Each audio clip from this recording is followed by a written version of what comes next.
Once again, Venki here, back with Venba Talks. It's been a break. We were having regular data talks and Venba talks as well, and for some reasons we have not been able to do. But I don't mind sharing the reason with you. We were very busy with internal cricket tournament, and that took precedence over data talk. So apologies. We make sure that.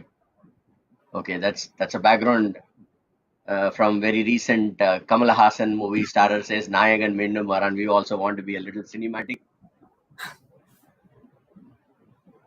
கொஞ்சம் ஓவரா தான் இருக்குல்ல Venkat. It's still okay. We are heroes to our own self. So apologies for having a break, but I think this time we're coming back with more interesting topic, Row versus Columnar Database. And before that, thank you so much for all the um, support that we've been getting. And incidentally, yesterday there was somebody, who complimented us for the data talks that we've been doing, and I believe they learned from our data lake video, and they were even able to pitch solution on data lake. So thank you so much, and it's these kind of encouragements that make us do more topics, spend time with you all. So keep sharing your stories, and also keep sharing whatever you want us to talk about. That is more important. So without much ado, let me, as always, have Venkat with me.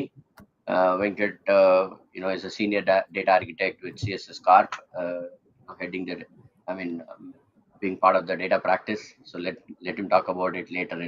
I would not want to tell more about it, but he's a senior data architect, having worked in, as told before, as having worked in large accounts on the data side. Before I allow him to talk, so every time, I think it's the same introduction that I need to give. Every time I think that I kind of get a hang about data warehousing, and suddenly somebody else will come and say, hey, you know what, all this while you've been talking about MySQL, OLTP, OLAP, and all those things, but do you know what MariaDB is? So I have no clue what MariaDB is, and in fact, incidentally, yesterday I was just looking at the support knowledge base of my hosting company, and there are people asking, why MariaDB is not supported by my host company. And then I went back to my team and asked, what is MariaDB? And as always, I got 10 different answers from 8 different people. Okay, so 2 extra from the same person itself. So then, as usual, I went back to Venkat and said, what is this all about? Then they said, Venki, this is row based database, and this is columnar database. And then I asked him, what is Snowflake? He said, no, this is row, that is column, and all those things, which I was not able to understand. And I know that Venkat always has got a nice way of capsuling all these in a very simple way. Because I do not know, every time I ask him, the way he explains it makes me more dumber. But when he comes on this video, he dumps it down so that even I understand it. So while it is easy when we are bringing this topic to you all, I have a selfish reason because I want to know about all these things. So that's why I asked Venkat to talk about row and columnar database.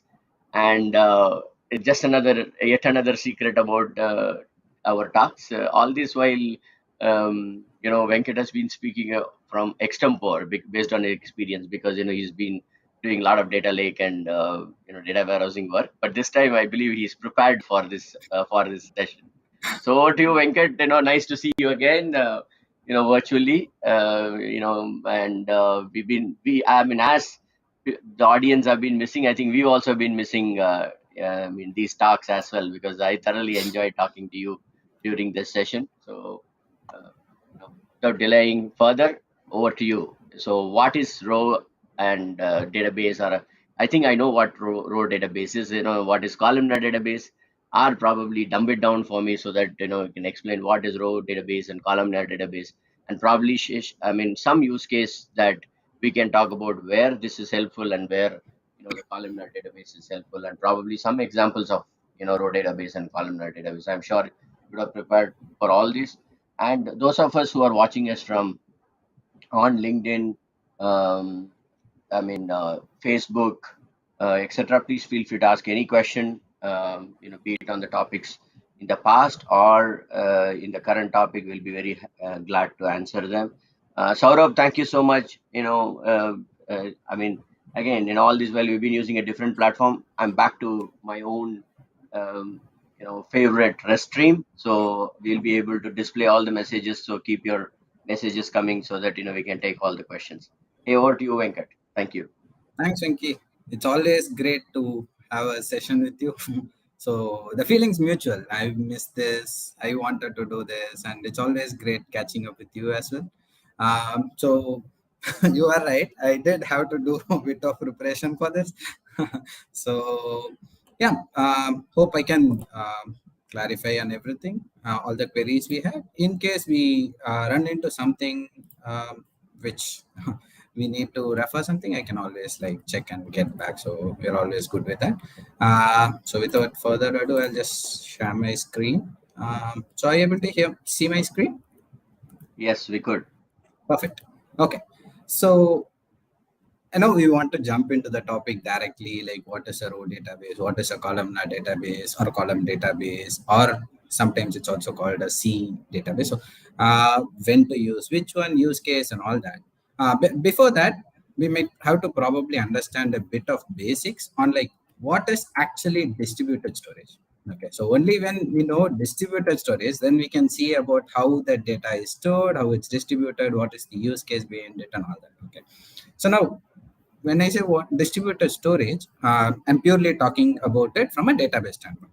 Okay, so we are more dealing with here a block-based distributed storage. Okay, a block-based distributed storage system. That's nothing but the data is stored in blocks. Okay, so rather than files, it's stored as blocks. Okay, so let me probably explain what it is. Okay, so as the name suggests, it's just storage where the data is stored, but it is stored across multiple nodes which are collected, which are then connected together as a cluster. Okay, a cluster or a group of nodes, whichever way you want to say, is just data distributed across many different servers and then can be accessed together or in the individual nodes and all that. Okay, it's just this way we are not restricted to the storage on one cluster. If we have a lot of data and then we want to process it together, like it's a common case now, right? We get lots and lots of data now. Rather than every time get a bigger node, then move the data to it, we just distribute it and then store it across nodes and then process it together again. Okay, this is the basis of all your massive parallel processing, distributed computing, all of that stuff. Okay, so then how do we actually do it? And is it very simple? Obviously, it's more complex than holding it on a single node because you need to understand which part of data which went to which node.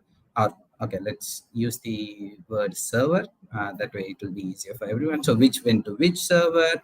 If I need to access this data, where I need to go. So, all of this is a big deal, right? So, some basics regarding storage. Okay, what is a block? Okay, so in memory, in every server, you have a set of storage, right? Whether it's like 10 GB, 5 GB, whatever. Okay, and like every major distributed storage system like this has something called a block size defined. Okay, now what is this block size? Block size is nothing but the basic level of storage. So irrespective of how small your file is, the minimum space taken by whatever you store will be the block size. If a file is a big one, it will use multiple blocks. If it's like 1 KB, it will still use whatever you have defined of the block size. For example, in the one I've showed here, which is based on the Hadoop distributed storage, okay, HDFS. Here, if you see, the block size is defined as 64 MB. Okay, so that's the basic level of storage. Let's say I want to store just one record, which is like just 5 KB, it will still use up all the 64 MB. Okay, so that's what is your basic definition of a block and the block size. Okay, next, what is replication? Okay, now I have 4 or 5 nodes or servers connected together, right? That's your distributed storage. Now what if suddenly one of the cluster or one of the servers goes down, or it's just lost due to a disaster or something like that? Okay, now rather than lose all that data, what we do is we do something called a replication, wherein the same data is stored in multiple different nodes in the cluster. That way, even if one goes away, the other one is available for us to use. The data loss is not there, and it has higher availability, and disaster recovery is taken care of. Okay, so that's your replication. Usually in major systems, we use a replication factor of 3, wherein each block of data is replicated thrice in 3 different nodes. Okay, thereby giving higher availability. The advantage of this is you can use like very standard servers, which even if it goes down, we can always use the other 2 replications which are there and process the data. So you don't have data loss, you have higher availability, and you can actually leverage cheap storage servers. Okay, so replication block size, very important concept. Okay, now how does this storage, how does this data get distributed?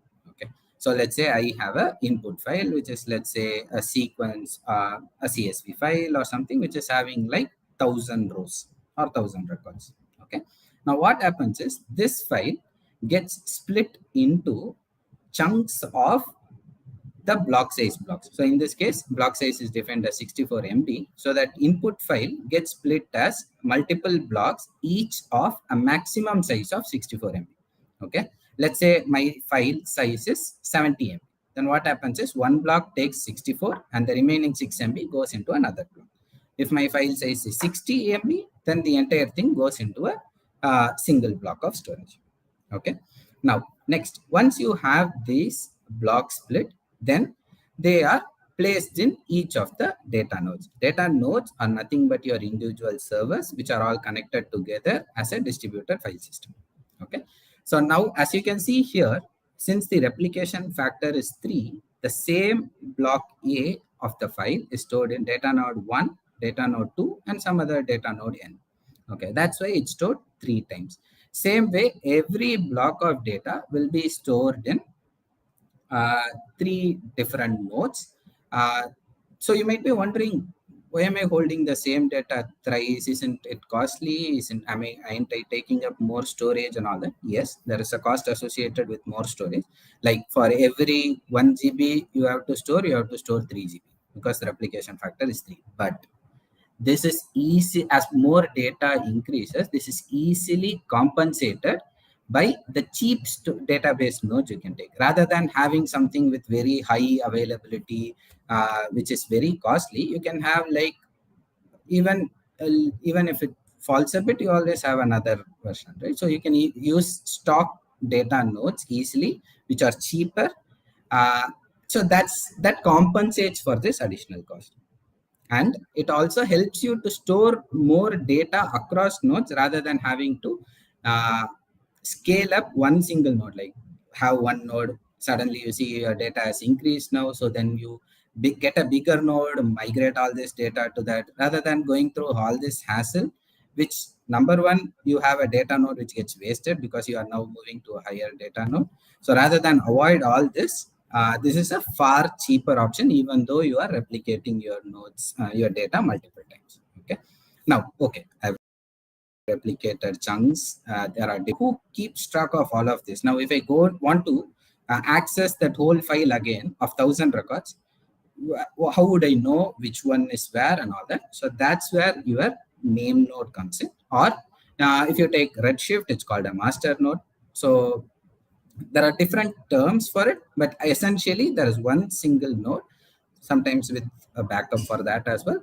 But there is one main node, which the whole job of that node is to keep track of which data exists in which data node and which and where is the replications and all of that. So when you send a request that you want to access that file of 1,000 records, it goes to the name node. Name node says, okay, part A of it is in name node 1, part B is in name node 3, part C is also in name node 1. Now go bring all of that together and deliver the file. So that's what it does. So name node keeps account of where the blocks of data are, which nodes has which of data, and where and all it is replicated. So it basically has all that metadata information about the data. Okay. So that's basically a distributed storage. So your whole file gets split into smaller block size chunks, gets stored across different nodes and it's replicated to ensure data availability and prevent data loss. And there is a master or a name node which keeps track of which data is where. Okay.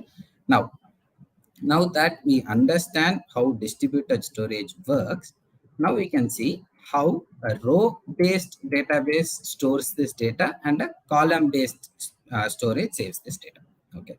Now, so when I say the data is split into chunks, right? So what goes into each block? Okay, that is where it's fundamentally different between a row and a columnar database. Okay, so as you can see on the left, there are the one above is a row-based database, the how it stores the data, and the one below is a columnar database.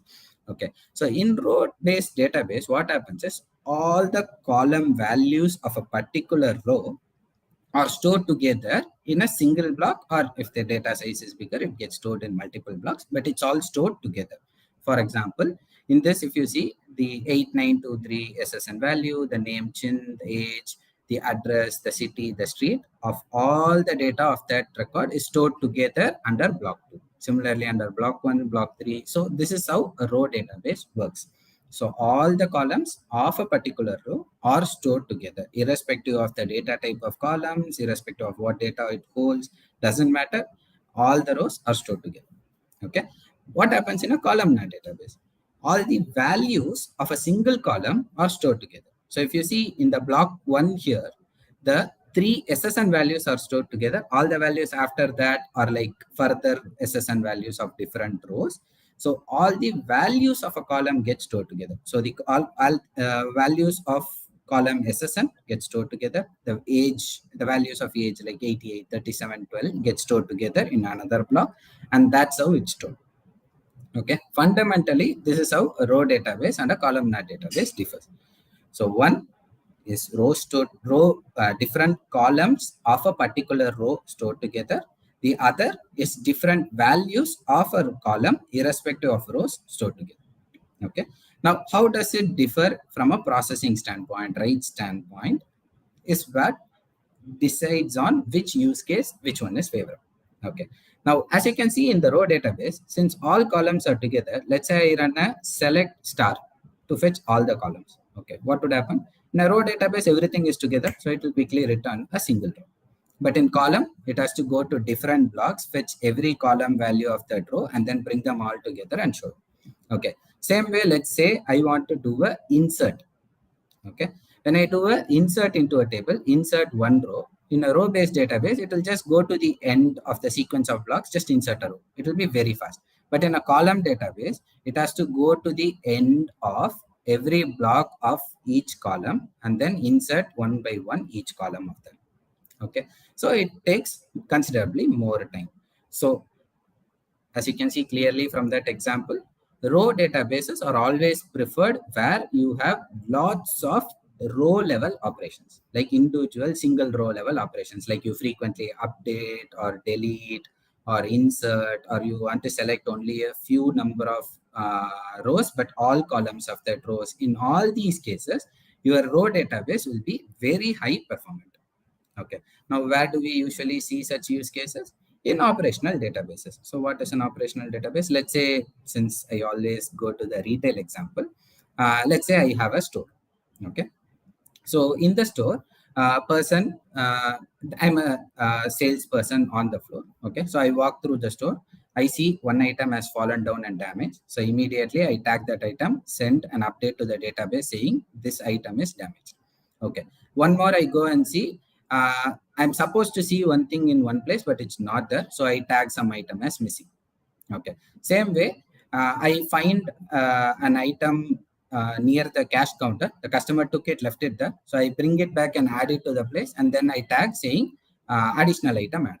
Okay. So now you can see there are lots of one row transactions which are happening frequently. This is just one sales guy in one store. Assume I have hundreds of stores, each having 20, 30 floor guys who are keeping all this updated into a common operational database. Okay. So all of it, there are lots of single row operations. These are all operational online transaction processing systems, OLTP systems. So that is where row database has a very great advantage. Okay. Now then, why columnar databases, right? Let's say I have to run an operation where I say select the sum of all the ages. Okay. Now what happens in a row database? It takes the block 1, block 2, block 3, all the 3 blocks into memory, then looks for only that age column in each of the 3 blocks, then adds them up and gives the result. In a columnar database, it just goes to one block, finds the 3 values, sums it up, and quickly gives the result. Okay. So a columnar database is very advantageous where you have to do lots of analytical functions like some. Here is just 3 rows, but let's say I have millions of rows in which I have to find the average. Okay.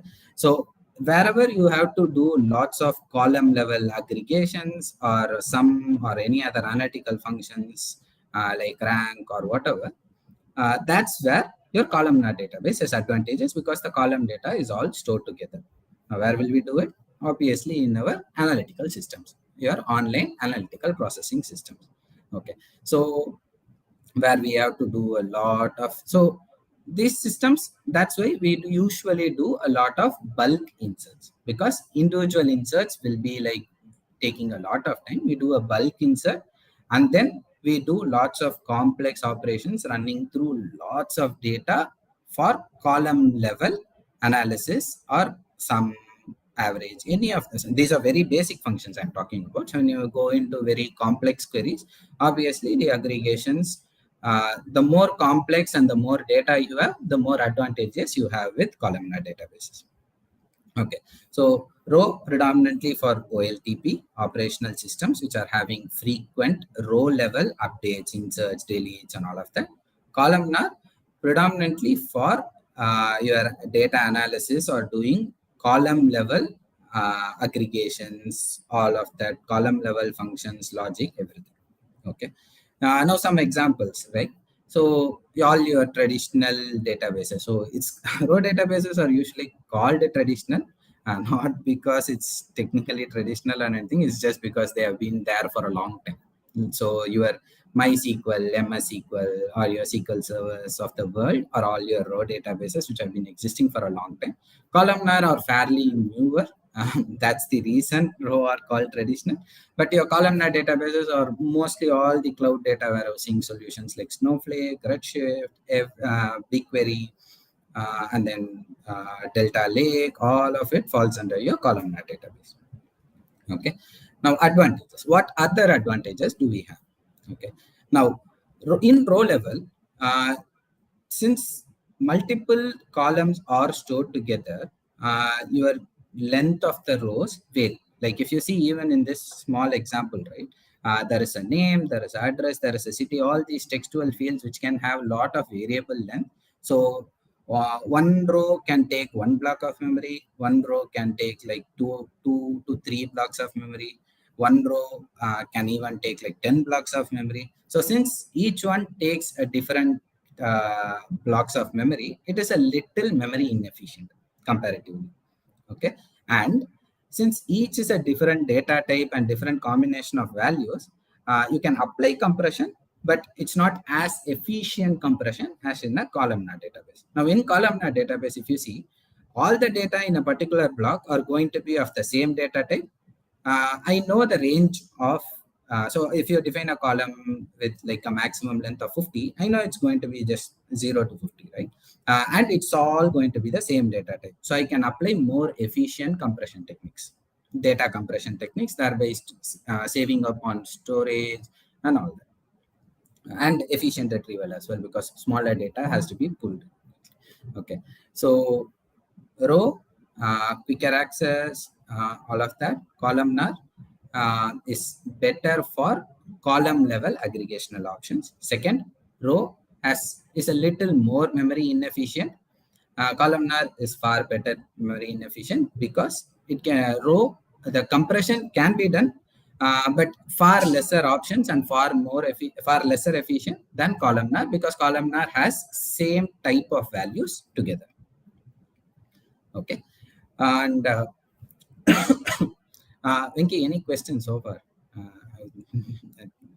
just to take a breather and see if anyone has any questions so far. In fact, sorry. Yes, in fact, I have got a message saying that my introduction was crap, so I didn't know why. But then they say the way that I started with MariaDB and all those. Is MariaDB a columnar database? I thought that it is so.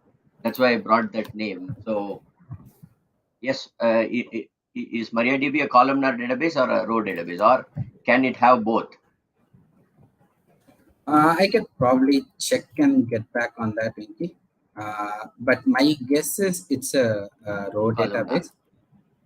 I mean, sorry, I can check and get back on that. Yeah. Okay, there's one more question that has come up, and probably I think you answered it, but then just to clarify, so does it mean that all OLTP has to be done with row databases and OLAP has to be done with columnar database? Is that what is understanding? Uh, a general rule, yes. Obviously, Okay, there are exceptions to every rule, but in a general case, majority will probably align to this because the use cases are like that. okay. And I think this also you answered, but then for the benefit of the person who asked this question. So does it mean that columnar database are more faster than the traditional database? Depends on the operation. Okay, so like I said, if you are doing individual row level operations or selecting all columns of a few rows, definitely in those cases row would be faster. But in all your data mining, data science, data analytics use cases where you have to actually do individual column level operations or aggregations across a very large data set, your columnar databases will be faster. So it's not generally a blanket statement that column is always faster than row. It depends on the specific use case. Okay, so I think this is from somebody who's looking at getting a career in data engineering or data warehousing. So this person is asking, will there be while I understand row database and columnar database from a SQL standpoint, will this be different or is it? I mean, we can manage with the same knowledge of SQL, or will it also differ between row and columnar databases? Okay, so let me probably answer that with an example. Okay, so I think a lot of people should have at least heard AWS Redshift. Okay, it's one of the very popular cloud-based data warehousing solution. Okay, now Redshift is actually built from PostgreSQL, right? Uh, PostgreSQL, you can actually use PostgreSQL in both. PostgreSQL, the traditional one, is a raw database. Redshift, which is built from that, is a columnar database. Okay, but Oh, you can actually use the same similar SQL statements in both. So it's all of this is like internal way, the background, how the data gets stored. It's important to understand this because that's how you take decisions on what to use when, and like how to more efficiently store that data, how to more efficiently retrieve that data, and all of that.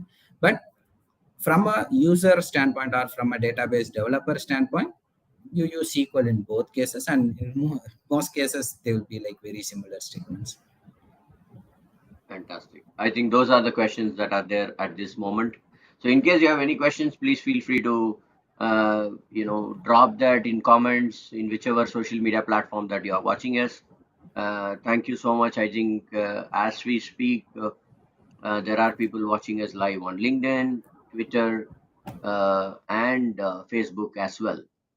So not much on YouTube though, but then the other three platforms we do have people watching us. So if you have any questions, please feel free to type that. Uh, or in case you have any topics that you want us to cover in the subsequent sessions, please do let us know. I will be very glad to take that up. We'll be glad to take up what you want rather than we randomly choosing some topic. It should be more useful to you and us as well, because we are also learning every time we are presenting, and I particularly is learning every time I have Venkat on the live sessions here. So those are the questions, Venkat. I don't see any other question. I mean, so uh, yeah, any quick or rather quick summary of takeaways from this session today. Very uh, bullet points that that will remain in their mind. Somebody is tuned in just now. Sure. So first off, distributed storage, that's actually forms the basis of most of the data applications we have now in the future and in the future, right? So the quick two, 20-second thing on that is your data gets split into smaller chunks, gets saved in different servers, and there is a master server which keeps master server or a name node.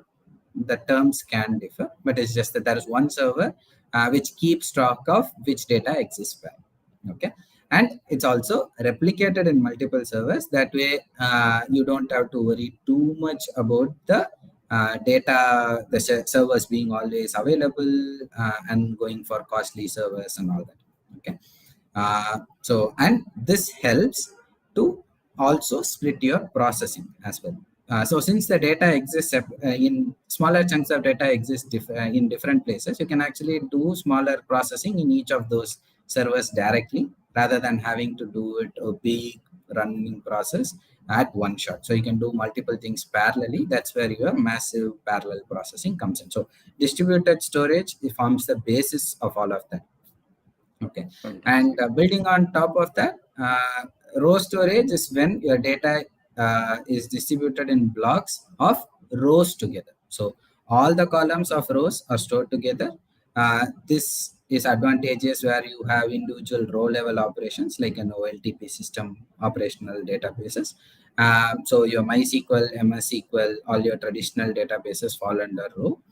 Columnar is where all the values, multiple rows, right? So all the values across rows of a particular column are stored together, thereby making it easier to do all your column level operations like your sum, average. These are like very basic, but operations like that can be done quickly across a large chunk of data. So all your OLAP analytical systems and all that would fall under your columnar storage, like Redshift, Snowflake, BigQuery, Google BigQuery, and all that. So that's a big summary of what we spoke about. Fantastic. Okay. Hi, Vijay. Thank you so much because it's been a while since I did some live sessions. Thank you for being here. Unais, thank you so much. Umar, thank you so much for being here. We will have more sessions to come. And for some of those people who have attended my session, there's always giveaways, but this time there are no giveaways. We're only giving knowledge this time, but I will soon come back with another session where they will you definitely have some giveaways. So this is a series that we are planning to do apart from the regular Venba talks that I would be doing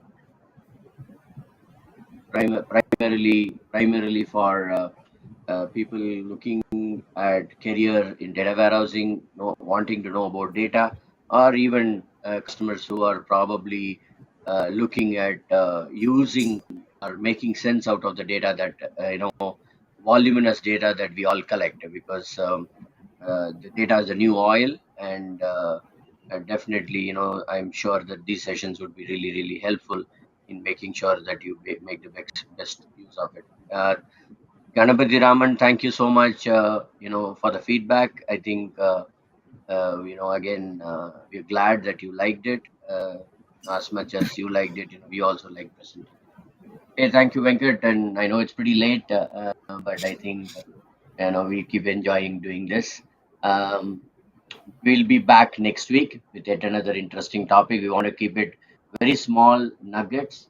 Okay, we have one more feedback from Albin D. Joe. This session was more informative. Venkat, and looking forward for more upcoming live sessions. Thank you, Albin. Thank you so much. This is really encouraging.